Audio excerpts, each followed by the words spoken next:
Hello दोस्तों, बहुत बहुत स्वागत है अपने यूट्यूब चैनल हिंदी साहित्य की पाठशाला में। आज मैं आपके लिए यूनिट 5 जो हमारे यूजीसी नेट के पाठ्यक्रम में लगी है कलगी बाजरे की, आज ये मैं आपके लिए कविता लेके आई हूँ। और इसके पहले मैंने 8 क्लासेस करवा दी हैं। अगर आपने उस क्लासेस को नहीं देखी हैं तो आप प्लेलिस्ट बनी है, आप जाके सारी कविताएं देख सकते हैं। जैसे गीत फरोश जो हमारे भवानी प्रसाद मिश्र की कविता है, जूही की कली में नीर भरी दुख की बदली, और रोटी और संसद नागार्जुन की कविता है, कालिदास सच सच बतलाना। इम्पोर्टेंट है ये सारी कविताएं, परीक्षा की दृष्टि से आप देख सकते हैं। इसी के कड़ी में हम आगे शुरुआत करते हैं कलगी बाजरे की। ये अंग्रेजी की कविता है, देखते हैं हम। सबसे पहले आपको पता होना चाहिए कि संक्षिप्त परिचय थोड़ा जान लेते हैं। अगर हम किसी कवि या लेखक की रचना पढ़ते हैं तो सबसे पहले आपको जन्म और मृत्यु याद ही होना चाहिए। और ये कलगी बाजरे की अंग्रेजी की कविता है। मैंने कम्युनिटी पोस्ट में भी डाला था कि कलगी बाजरे की किस कवि की कविता है, तो ये अंग्रेजी की कविता है, आप ध्यान में रखिएगा। फिर इसके बाद में जानते हैं कि अंग्रेजी का जन्म कब हुआ था। अंग्रेजी का जन्म कब हुआ था, तो 1911 ईस्वी और मृत्यु 1987 ईस्वी में हुई थी। तो कलगी बाजरे की ये अंग्रेजी की कविता है, और अंग्रेजी का जन्म 1911 ईस्वी और मृत्यु 1987 ईस्वी में हुआ था। फिर इसके बाद में अगला पॉइंट है कि माता जी का नाम क्या था। अंग्रेजी की माता जी का क्या नाम था, तो वयंती देवी था। इसको भी आप ध्यान में रखिएगा। फिर इसके बाद में अंग्रेजी के पिता का क्या नाम है, तो हीरानंद नाम है। क्या नाम है, हीरानंद। फिर इसके बाद में इम्पोर्टेंट पॉइंट है कि अंग्रेजी का पूरा नाम क्या है। क्या है, अंग्रेजी का पूरा नाम क्या है, तो अंग्रेजी का पूरा नाम है सच्चिदानंद हीरानंद वात्स्यायन अंग्रेजी है। फिर इसके बाद में अगला पॉइंट हमारा, और ये पॉइंट सारे इम्पोर्टेंट है परीक्षा की दृष्टि से, तो आप इन पॉइंट को ध्यान में ज़रूर रखिएगा। अगला पॉइंट है अज्ञेय अस्तित्ववाद में आस्था रखने वाले कवि हैं। अज्ञेय अस्तित्ववाद में आस्था रखने वाले कवि हैं, आप इसको भी ध्यान में रखिएगा। फिर इसके बाद में अगला पॉइंट है कि अज्ञेय को प्रयोगवाद तथा नई कविता का शलाका पुरुष भी कहा जाता है। क्या है हमारा पॉइंट, कि अज्ञेय को प्रयोगवाद तथा नई कविता का शलाका पुरुष भी कहा जाता है। तो ये हो गए इम्पोर्टेंट पॉइंट।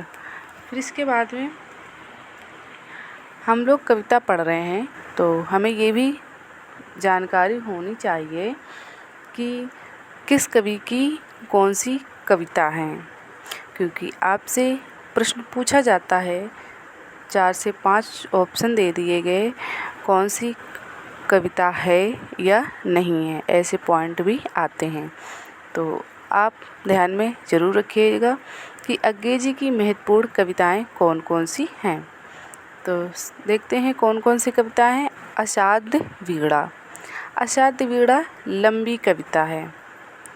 फिर इसके बाद में कलगी बाजरे की सांप। फिर इसके बाद में नदी के द्वीप, हरी घास पर छड़बर, जितना तुम्हारा सच, शब्द और सत्य। और फिर इसके बाद में है कविता यह दीप अकेला। तो ये हो गई हमारी महत्वपूर्ण कविताएं अंग्रेजी की। फिर इसके बाद में ये इम्पोर्टेंट पॉइंट है, मैंने नोट करके यहाँ पे लिखा हुआ है कि असाध्य वीणा एक लंबी कविता है, और इसका मूल भाव क्या है, तो इसका मूल भाव है अहम का विसर्जन है। क्या है इसका मूल भाव? अहम का विसर्जन। और असाध्य वीणा एक लंबी कविता है। वेरी इम्पोर्टेंट है, आप इस पॉइंट को ध्यान में ज़रूर रखिएगा कि असाध्य वीणा एक लंबी कविता है और इसका मूल भाव अहम का विसर्जन है। तो इन पॉइंट को आप ध्यान में ज़रूर रखिएगा। तो हमने क्या जाना? अज्ञे जी का संक्षिप्त परिचय, फिर महत्वपूर्ण कविताएं, फिर इसके बाद में जानते हैं कि अज्ञे जी की महत्वपूर्ण कहानियाँ, फिर इसके बाद में अज्ञे जी के उपन्यास, फिर कुछ महत्वपूर्ण बिंदु, फिर इसके बाद में हम लोग पढ़ने वाले हैं कलगी बाजरे की, जो हमारे यूजीसी नेट के पाठ्यक्रम में लगी है कविता, और ये अज्ञे जी की कविता है। थोड़ी सी क्लास लंबी हो सकती है, लेकिन अपना धैर्य बना के रखिए, आप एंड तक बने रहिए और आपको ये परीक्षा में काफ़ी ये क्लास यूजफुल होगी। तो महत्वपूर्ण कहानियाँ हैं। प्रथम कहानी है जिज्ञासा। कौन सी है? प्रथम कहानी है जिज्ञासा और अंतिम कहानी है हजामत का साबुन।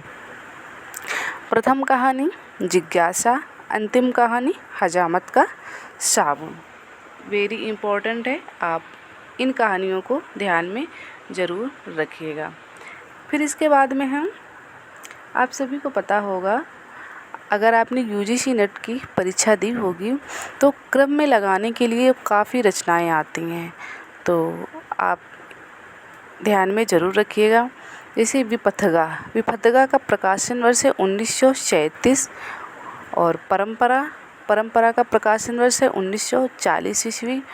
कोठरी की बात 1945। विपथगा 1937, परंपरा 1940 और कोठरी की बात 1945।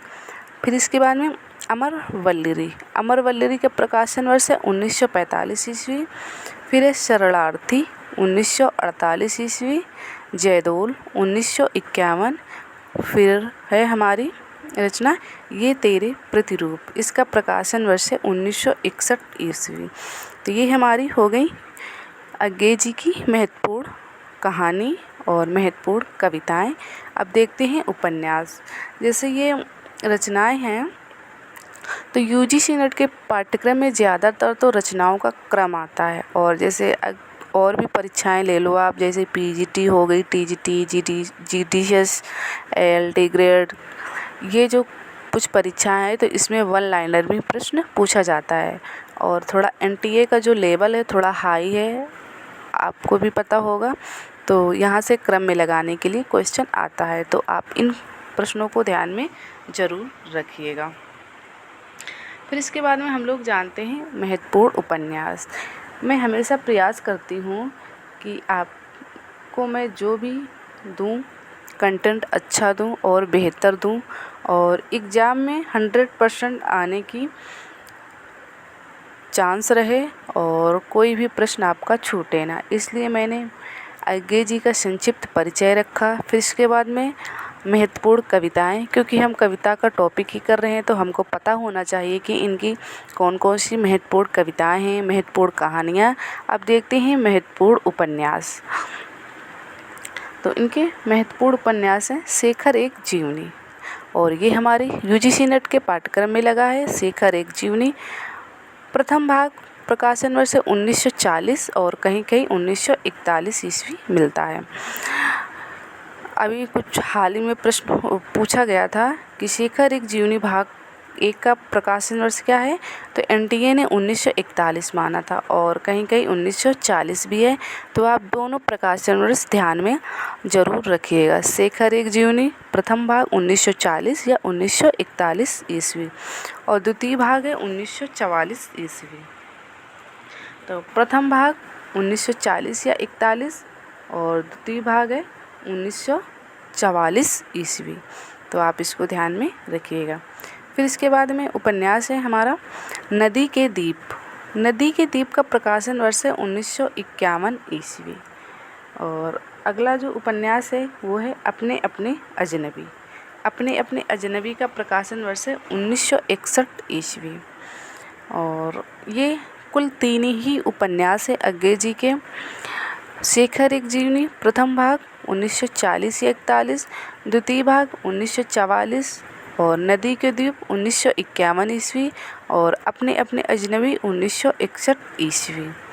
ये हो गई महत्वपूर्ण उपन्यास।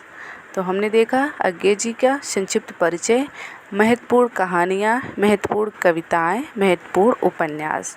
अब हम लोग पढ़ने वाले हैं कलगी बाजरे की कविता। ये अज्ञे जी की कविता है। पहले कुछ महत्वपूर्ण पॉइंट जानते हैं, फिर इसके बाद में कविता पढ़ना प्रारंभ करते हैं। थोड़ी सी क्लास लंबी हो सकती है, लेकिन आप धैर्य बना के रखिएगा, एंड तक ज़रूर रखिएगा, क्योंकि आपको पता है कि ये परीक्षा की दृष्टि से काफ़ी महत्वपूर्ण है। तो कलगी बाजरे की यही कविता, कलर चेंज कर लेती हूँ यहाँ पे।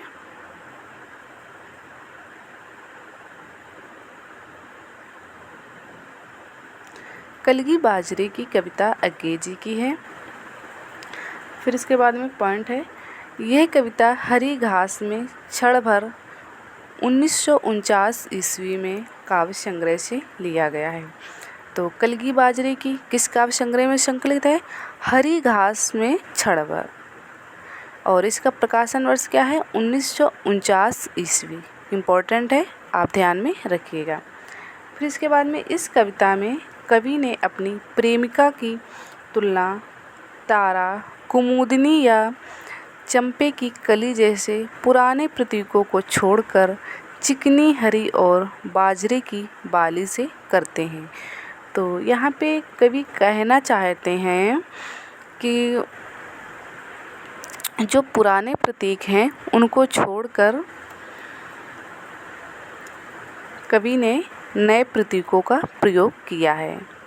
तो क्या क्या कहा है अपनी प्रेमिका की तुलना करके तारा, कुमुदनी या चंपे की कली जैसे पुराने प्रतीकों को छोड़कर चिकनी हरी घास और बाजरे की बाली से करते हैं। तो ये इम्पोर्टेंट है, आप ध्यान में रखिएगा। फिर इसके बाद में है अगला पॉइंट है कि उनके अनुसार हरी घास और बाजरा प्रेमिका की सुंदरता के निकट है। ये दोनों ही चीज़ें शहरवासियों के लिए जूही की फूलों से भी अधिक महत्वपूर्ण हैं। कवि इन दोनों के सादगी भरी शोभा से इतने प्रभावित हैं कि वे इनके माध्यम से सारी सृष्टि को अपने नज़दीक महसूस करने लगते हैं। फिर अगला पॉइंट है, अज्ञे जी ने इस कविता के माध्यम से पुराने उपमान को छोड़कर नए उपमान का प्रयोग किया है और यह कविता मूलतः प्रेम और प्रकृति को अभिव्यक्त करती है। जैसे उन्होंने कहा है कलगी बाजरे की, चंपे की कली। तो ये हैं महत्वपूर्ण पॉइंट। अब हम लोग पढ़ना चालू करते हैं। जो इम्पोर्टेंट है मैंने पहले से ही हाईलाइट करके रखा है। कविता है हमारी, हरी बिछली घास दौलती कलगी छर हरे बाजरे की, अगर मैं तुमको ललाती सांझ के नभ की अकेली तारिका। कवि कहता है कि हरी बिछली घास दौलती कलगी छर हरे बाजरे की, अगर मैं तुमको ललाती सांझ के नभ की अकेली तारिका। फिर अगली पंक्ति है, अब नहीं कहता ये शरद के भोर की निहार, न्याही कोई टटकी कली चंपे की वगैरह तो नहीं कारण कि मेरा हृदय उथला या कि सूना है या कि मेरा प्यार मैला है, बल्कि केवल यही ये उपमान मैले हो गए हैं और देवता इन प्रतीकों के कर गए हैं कूच, और कभी वासन अधिक घिसने से मुलम्मा छूट जाता है, मगर क्या तुम नहीं पहचान पाओगी। ये इम्पोर्टेंट है पंक्ति में, तो आप इसको ध्यान में रखिएगा। ये उपमान मैले हो गए हैं, देवता इन प्रतीकों के कर गए हैं कूच, और कभी वासन अधिक घिसने से मुलम्मा छूट जाता है, मगर क्या तुम नहीं पहचान पाओगी। फिर अगली पंक्ति है, तुम्हारे रूप के तुम हो निकट हो इसी जादू के, निजी किस सहज गहरे बोध से, किस प्यार से मैं कह रहा हूँ, और बिछली घास हो तुम। फिर अगली पंक्ति है कि लहलाती हवा में कलगी छरहरे बाजरे की, आज हम सहरातियों को पालतू बालंच पर शबरी जूही के फूल से, सृष्टि के विस्तार का ऐश्वर्य का औदार का, कहीं सच्चा कहीं प्यारा एक प्रतीक बिछली घास है। फिर अगली पंक्ति है, या सर्द की सांझ के सूने गगन की पीठिका पर डोलती कलगी अकेली बाजरे की, और सचमुच इन्हें जब जब देखता हूँ यह खुला वीरान संस्कृत का घना हो सिमट जाता हो, और मैं एकांत होता हूँ समर्पित। शब्द जादू हैं मगर क्या ये समर्पण कुछ नहीं। आगे जी कहते हैं कि शब्द जादू हैं मगर क्या ये समर्पण कुछ नहीं है। तो ये आपसे पंक्ति पूछी जा सकती है कि शब्द जादू है मगर क्या ये समर्पण कुछ नहीं, ये किस कविता की पंक्ति है। तो कलगी बाजरे की। आप इसको ध्यान में रखिएगा। और ये मैंने पहले ही ऊपर पॉइंट रख दिए हैं, तो आप इन प्रश्नों को तो देख ही चुके हैं। तो ये हो गई हमारी कलगी बाजरे की कविता। और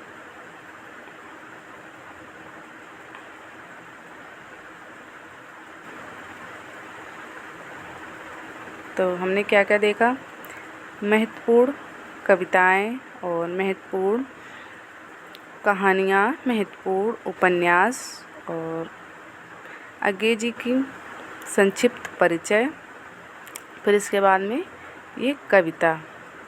और ये सभी प्रतियोगी परीक्षाओं के लिए काफ़ी महत्वपूर्ण है। अगर आप हमारे चैनल पर पहली बार आए हैं तो चैनल को सब्सक्राइब और वीडियो को लाइक शेयर ज़रूर करें, और एक छोटा सा कमेंट ज़रूर करें, और कि आपको ये क्लास कैसी लगी। तो इससे हमारा मनोबल भी बढ़ता है कि हाँ, मैं आपके लिए कुछ कर रही हूँ, अच्छा करने की और कोशिश करूँगी। तो एक प्यारा सा कमेंट ज़रूर करिएगा। और अगली कविता हम लोग पढ़ने वाले हैं भवानी प्रसाद मिश्र की सतपुड़ा के जंगल। और इसके पहले मैंने गीत फरोश कविता पढ़ाई है, तो आप जाके देख सकती हैं। इसमें 7 से 8 क्लासेस हो चुकी हैं, और ये वेरी इम्पॉर्टेंट है क्लासेस परीक्षा की दृष्टि से। मैंने ऐसा पॉइंट नहीं छोड़ा है कि आपका प्रश्न कहीं से निकल जाए। तो आप इन क्लासेस को ज़रूर देखिएगा। और मैं हमेशा कोशिश करती हूँ कि मैं परीक्षा उपयोगी तथ्य लाऊं, ये नहीं कि फालतू की चीज़ें लाऊं आपके सामने रखूं। नहीं, मैं नोट से अपने खुद ये PDF बनाती हूँ, फिर इसके बाद में मैं आपके लिए क्लास लाती हूँ। तो अगर आपने ये वीडियो नहीं देखी है तो जाके ज़रूर देखिएगा, आपके लिए काफ़ी हेल्पफुल होने वाली हैं। तो ये हो गई हमारी कविता कलगी बाजरे की, जो हमारे अग्गे जी की कविता है। मिलते हैं एक नए कविता के साथ, सतपुड़ा के जंगल।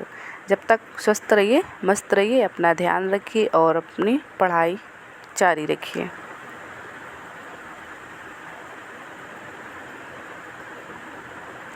और एक हमारी यूनिट चल रही है यूनिट 7, जिसमें मैंने 4 कहानियों के MCQ सॉल्व करवाए हुए हैं। जैसे ईदगाह कहानी, दुनिया का सबसे अनमोल रतन, एक टोकरी भर मिट्टी, और धुलाई वाली। ये 4 क्लासेस नहीं देखी हैं तो ये वाली भी आप क्लासेस देख सकते हैं। और इसमें भी मैं एक नई कहानी के MCQ सॉल्व करवाने वाली हूँ, तो आप इन क्लासेस को भी ध्यान में ज़रूर रखिएगा और देखना, आपके लिए रामबाण साबित होने वाली हैं ये क्लासेस।